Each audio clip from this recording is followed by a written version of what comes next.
FM, la radio H24.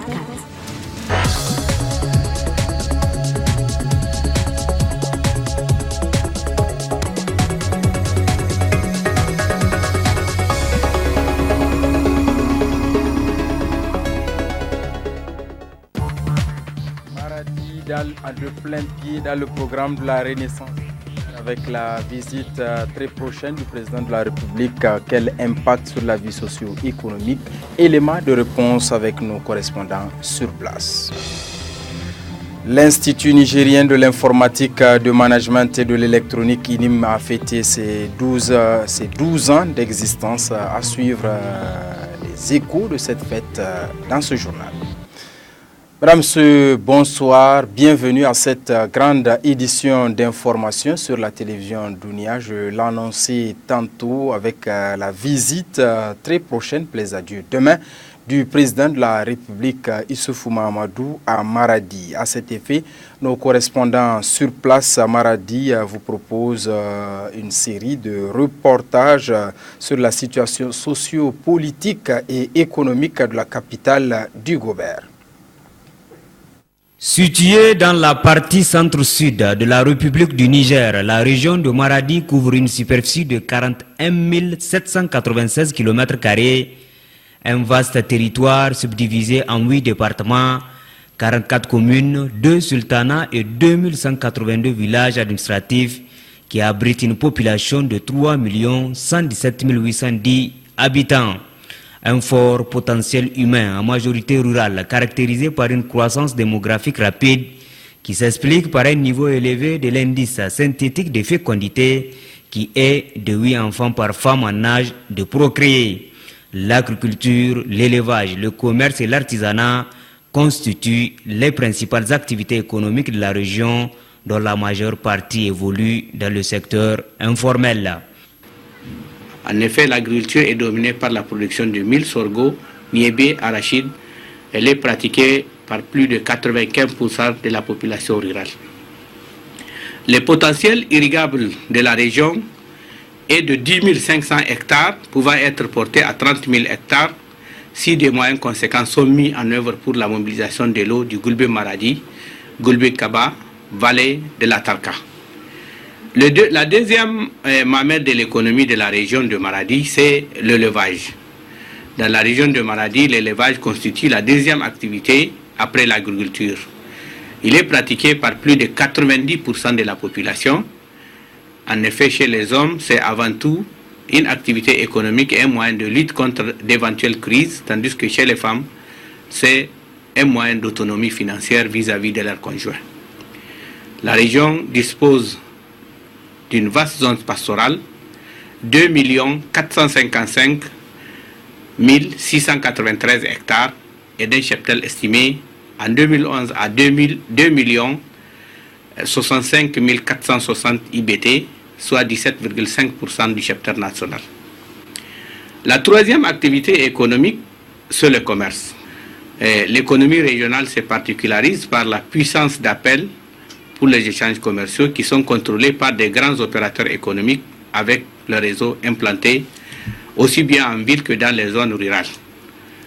Une autre particularité de Maradi réside dans l'importance des relations commerciales qu'elle entretient avec notre grand voisin du sud, le Nigeria. Dans le domaine industriel, la région de Maradi compte une dizaine d'industries en activité et se classe en deuxième position après Niamey.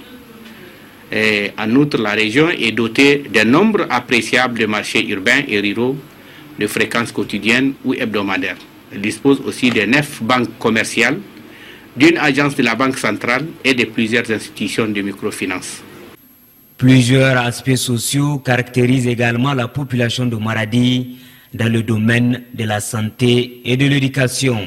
Chef-lieu de la région, la ville de Maradi, qui est la capitale économique du Niger, concentre l'essentiel des transactions commerciales et constitue pour la population de la région de Maradi une plaque tournante pour l'économie et un point de transit important vers le Nigeria voisin.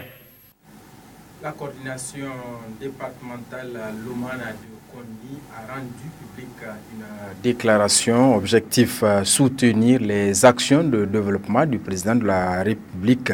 La teneur de cette déclaration avec Abou Zedi Umoru, il est secrétaire général adjoint Lumana Koni. Nous, militants et sympathisants de Modèle FA Lumana de la coordination départementale de Birnim Koni, faisons la déclaration suivante. Saluons la vision très lointaine du président de la République pour avoir mérité la confiance de la communauté internationale. Apportons notre soutien indéfectible au président de la République, son Excellence Issoufou Mamadou, et à son gouvernement pour tous les efforts qu'il ne cesse de consentir pour le bien-être du peuple nigérien. Saluons, encourageons et félicitons nos camarades de Lumana, le vice-président national Salah Habi et le secrétaire général Ladan Hamidou Tiana, ainsi que les camarades entrés au gouvernement dans le seul but de servir le Niger et non de se servir. Rejetons les décisions issues du pseudo-congrès tenu à Niamey. Réitérons notre entière confiance à notre coordinateur régional, M. Salah Habi, et au secrétaire général du parti, M. Ladan Hamidou Tiana. Apportons notre soutien sans réserve aux députés soucieux de la préservation de la quiétude et du bien-être des Nigériens. Enfin, le bureau de la coordination départementale de Koni interpelle la population du Niger à redoubler de vigilance en vue de dénoncer toute pénétration des forces du mal sur le sol nigérien. Restons dans la région de Tawa, cette fois-ci pour suivre à Ilela le lancement de la campagne de la chirurgie de cataracte organisée par la fondation Gouri-Vie Meilleure. 200 personnes seraient opérées donc tout au long de cette campagne qui va durer 6 jours. La cérémonie de lancement a été présidée par le secrétaire général de la région de Tawa, Asman Amadou, pour d'autres précisions. Plusieurs interventions ont marqué cette cérémonie du lancement de la campagne de chirurgie de la cataracte au profit de la population de la région de Tawa, dans l'enceinte de l'hôpital du district d'Ilela, organisée par la fondation Gouri Vie Meilleure de la première dame Aïssata Issoufou. D'abord, l'intervention du maire de la commune urbaine d'Ilela qui a salué cette heureuse initiative de la fondation Gouri qui n'est pas la première du genre. La population du département d'Ilela a bénéficié de plusieurs actions de bienfaisance de cette fondation dans ses différents domaines d'intervention sanitaire, éducatif et dans le domaine de l'environnement. À son tour, la représentante de la première dame a énuméré toutes les réalisations qui ont été faites par la fondation Gouri Vie Meilleure au profit de la population nigérienne. Pour cette campagne de la chirurgie de la cataracte, 200 personnes sont prévues pour retrouver la vue après l'opération. Votre présence massive ici traduit la confiance que vous nous portez. Nous avons choisi à travers cette caravane organisé à Ilela du 10 au 16 mai 2014 de nous rapprocher de vous et de vous prendre en charge au sein de votre communauté. Nous prévoyons d'opérer au minimum 200 personnes qui vont retrouver la vue, donc l'autonomie. Et également 200 guides d'aveugles qui vont être libérés, qui pourront être scolarisés ou alphabétisés. C'est autant d'épouses et de mères qui pourront se consacrer pleinement aux tâches quotidiennes et à des activités génératrices de revenus. Dans son discours du lancement de cette campagne, le secrétaire général du gouvernorat de la région de Tawa se réjouit de cette initiative de la fondation Gouri Vie Meilleure. Dans notre pays, la cataracte fait partie des principales morbidités oculaires. Les conséquences de cette maladie sont graves, allant de la perte de la vision progressive à la cécité totale. Cette campagne de chirurgie de la cataracte est arrivée à point nommé car plusieurs personnes souffrant de maladies oculaires bénéficieront de consultations et de prises en charge gratuites durant toute cette semaine. Par cette occasion, j'invite tous les malades à venir massivement se faire consulter. Mesdames et messieurs, je ne finirai pas mon propos sans remercier la première dame Hajia Aïssata Issoufou à travers sa fondation Gouri Vie Meilleure qui a bien voulu financer cette campagne de chirurgie de la cataracte couplée aux consultations de médecine générale et de consultations prénatales au profit de notre population. Retrouver la vue pour une vie meilleure cadre avec l'objectif principal de la Fondation Gouri à travers cette œuvre de bienfaisance au profit de la population de la région de Tawa. Tout au long de cette campagne de la chirurgie de la cataracte qui durera 6 jours pour opérer 200 personnes afin d'améliorer leurs conditions de vie. Direction d'Osso avec l'ONG Assistance des enfants de la rue qui a ouvert hier matin dans la salle de conférence de l'école normale d'instituteurs Mali Béro de Dosso un atelier de formation sur la vie associative au profit des structures d'enfants et des jeunes des 11 communes du département de Dosso. Objectif, redynamiser les structures d'enfants et des jeunes de ces 11 communes du département de Dosso. Aussi, Abdraman Seyniaï.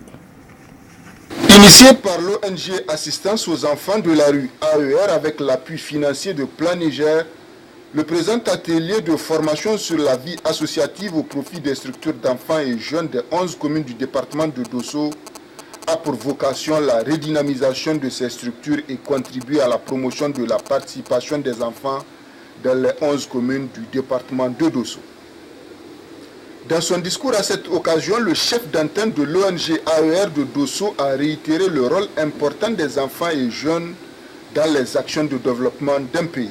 Conscient du rôle combien important des enfants et jeunes relativement à la prise en compte de leurs droits dans les actions de développement, AER a jugé utile de renforcer les capacités institutionnelles et organisationnelles des structures d'enfants et jeunes afin qu'ils deviennent des véritables acteurs de développement. C'est pourquoi, à travers le présent atelier, AER se fixe comme objectif contribuer à la promotion du droit de participation des enfants et jeunes dans le département de Dosso.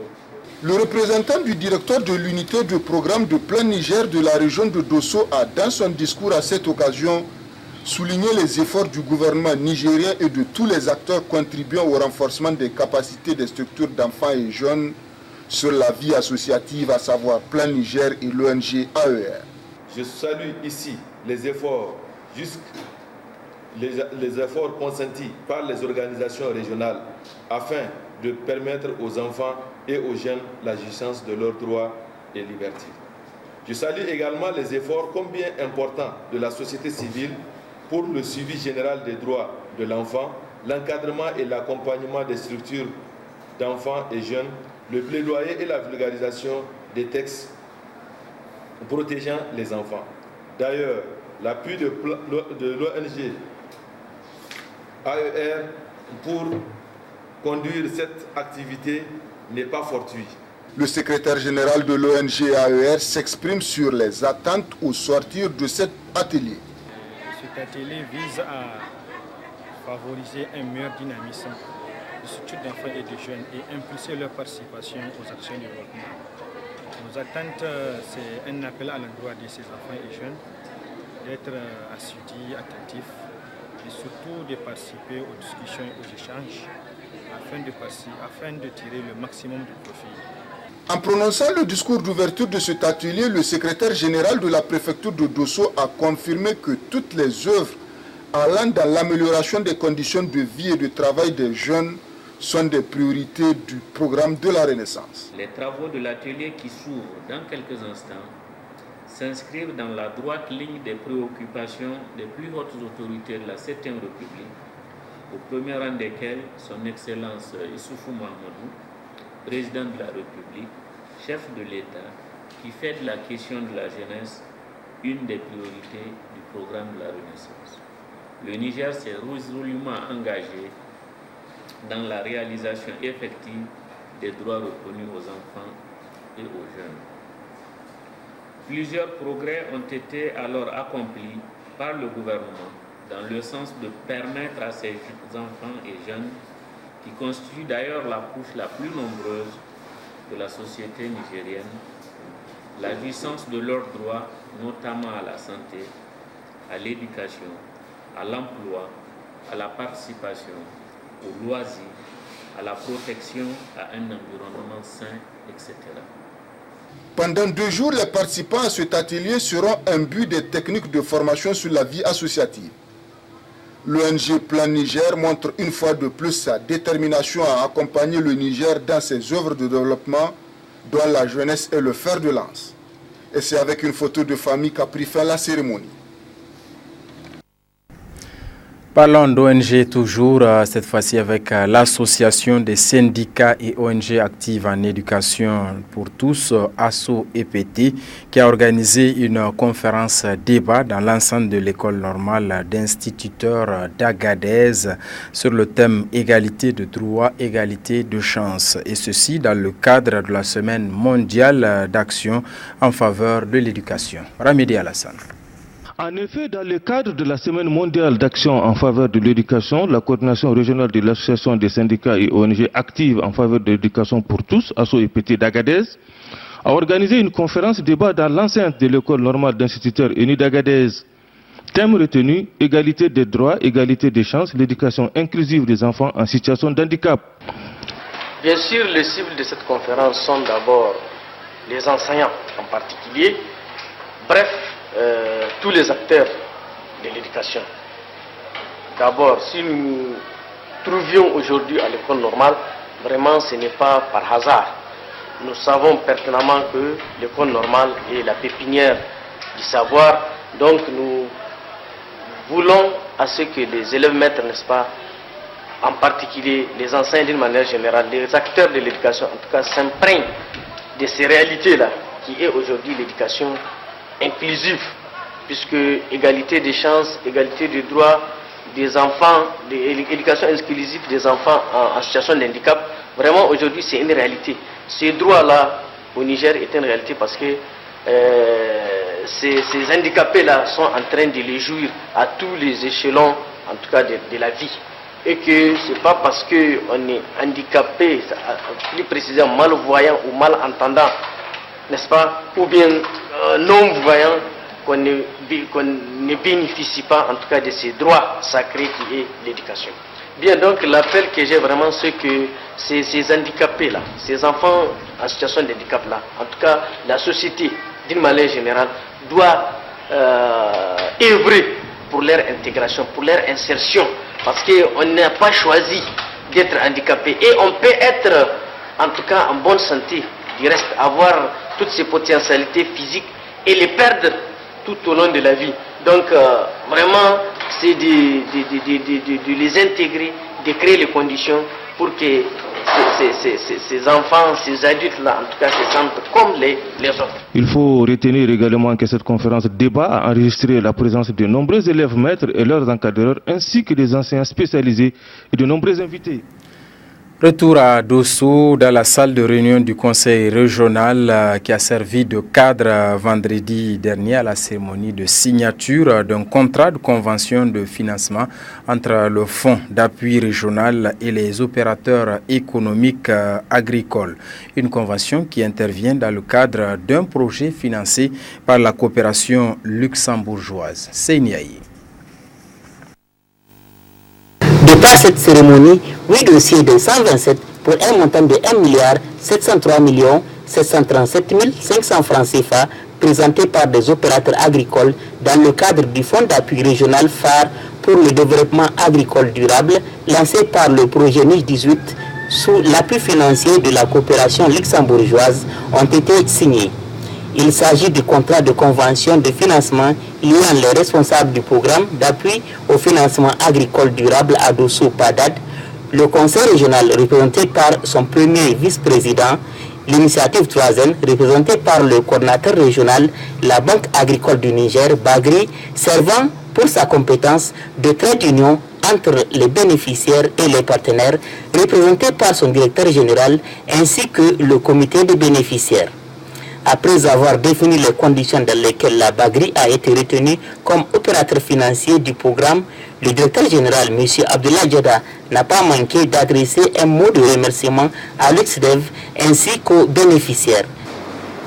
Il me revient de rassurer les différents partenaires que la Bagri remplira tous les engagements prescrits par la Convention avec le professionnalisme et le sérieux requis.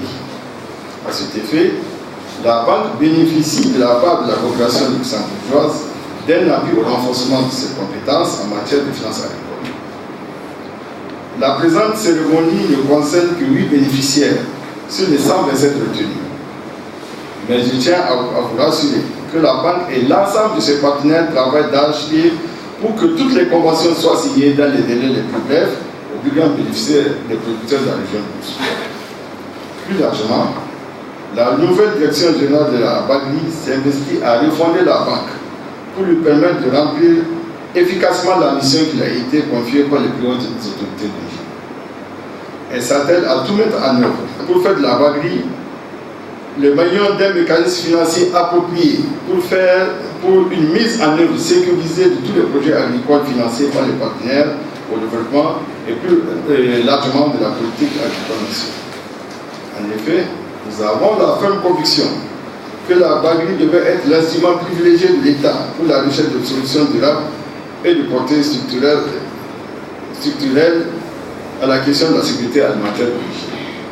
C'est pourquoi nous nous attachons à recentrer les activités de la banque de manière à lui permettre à la fois de renforcer progressivement ses capacités d'intervention en direction des organisations de producteurs ruraux et de renforcer aussi l'augmentation et l'amélioration de la production agro-silvopastorale.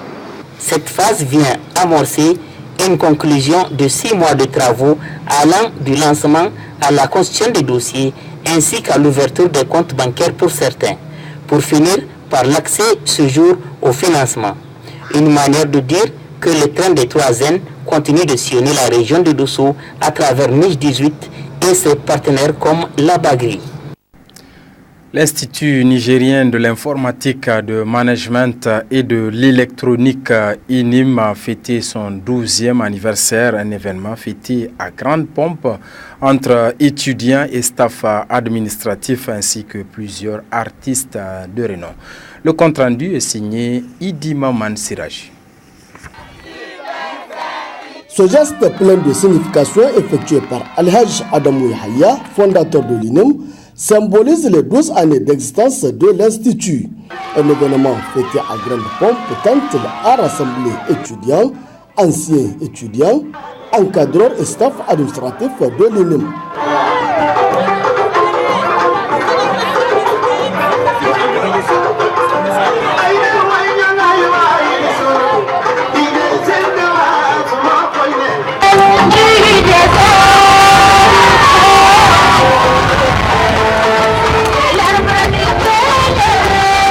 En 2002, année de sa création, l'INIM comptait à peine 80 étudiants.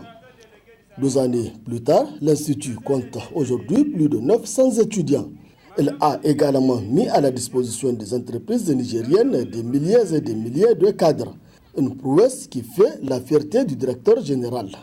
Voici donc 12 ans que le directeur fondateur, M.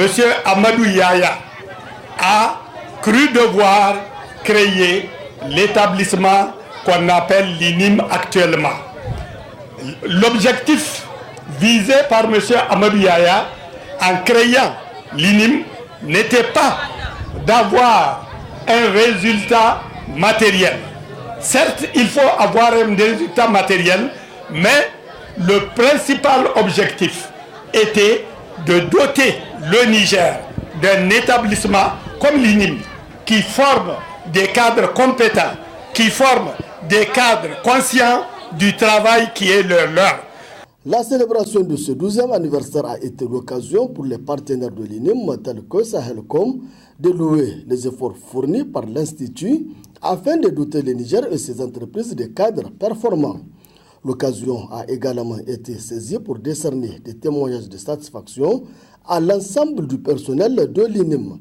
Quant aux étudiants, ils ne cachent pas leur fierté d'avoir choisi l'Institut pour leur formation. Vraiment très heureuse et je suis aussi très fière de notre fondateur, nos surveillants, notre directrice et notre DG. Vraiment du soutien qu'ils nous ont donné à manifester cette fête.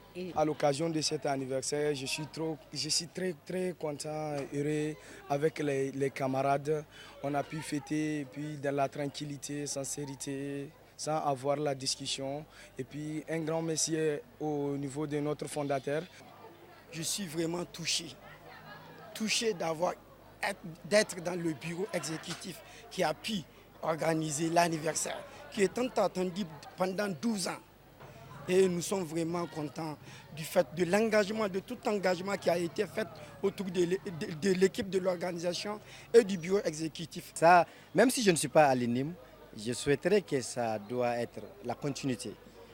La fête, elle, s'est poursuivie tard dans la nuit avec une soirée culturelle qui a vu les prestations des artistes comme Denke Denke ou le groupe Soukabe.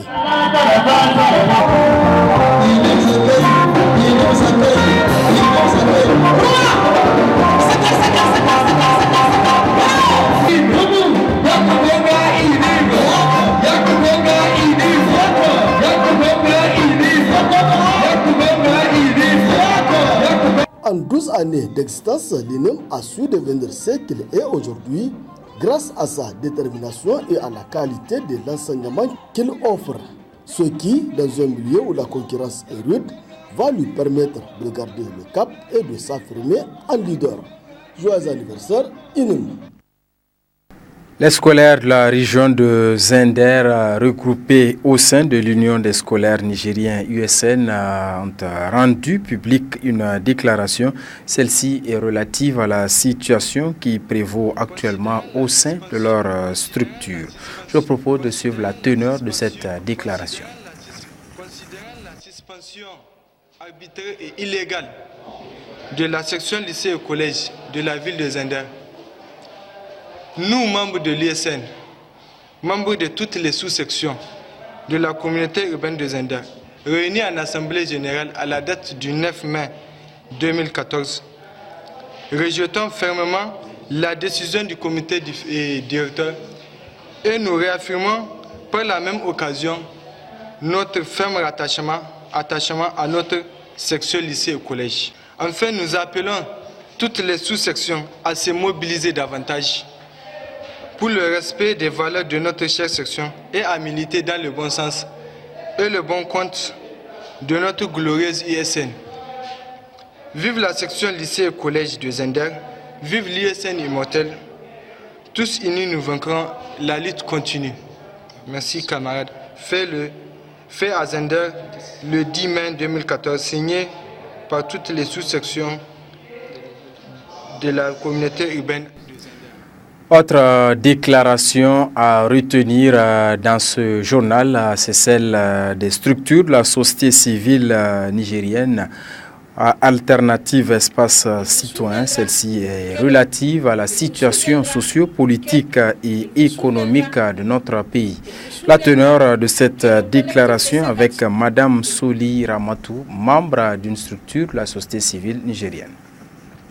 Il vous souviendra que le collectif des 50 structures de la société civile pour la défense des intérêts du Niger a engagé un combat pour le respect et l'application stricte de la loi 2006 dans le cadre de la négociation d'un nouveau contrat entre le Niger et le groupe nucléaire français Areva. Au vu de tout ce qui précède, nous, structures de la société civile signataires de la présente déclaration, réaffirmons notre attachement aux valeurs républicaines et à la démocratie. 2.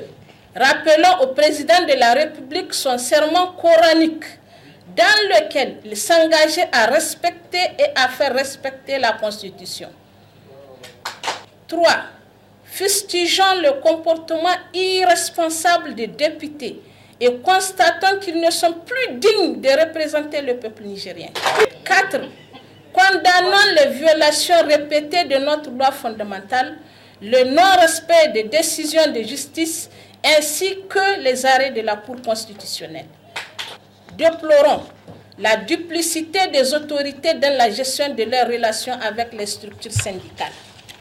Déplorons et condamnons également le rapt de 286 jeunes filles du Nigeria par Boko Haram et demandons aux autorités de ce pays de tout mettre en œuvre afin que celles-ci soient libérées dans les plus brefs délais. Profitons de cette même occasion pour attirer l'attention des autorités sur les risques de débordement de cette crise dans notre pays.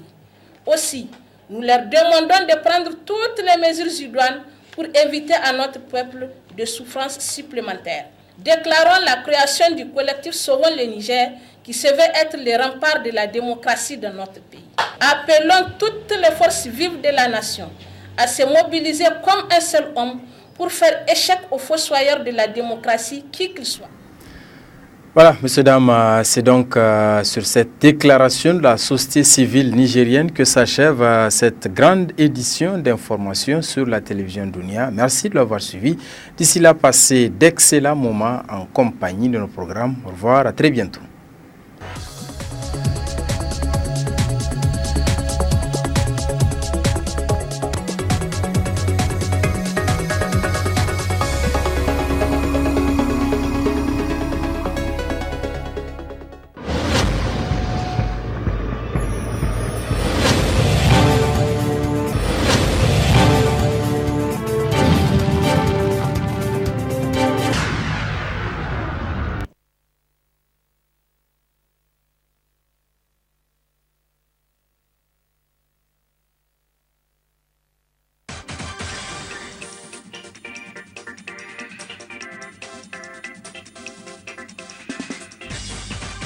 Espoir de joindre Niamey-Dosso par le train le 18 décembre prochain.